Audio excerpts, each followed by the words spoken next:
My day starts at around 3:30 with reading. I read like up to 6.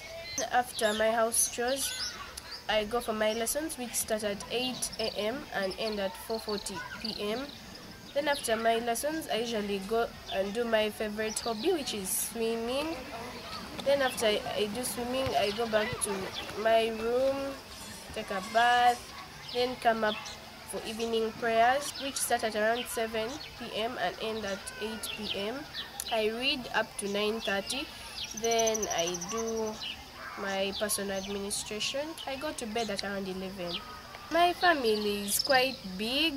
I have 7 siblings. About my trip, they're really excited but worried at the same time, because it's going to be the first time I part from them, which is going to be difficult for them. There are very many things I love about my community, but the most important is that they love helping each other. The fact that it's basically made up of youth, which I love because I'm a youth, and we get to spend time together because we are in the same age group, we have the same interests, which makes it interesting.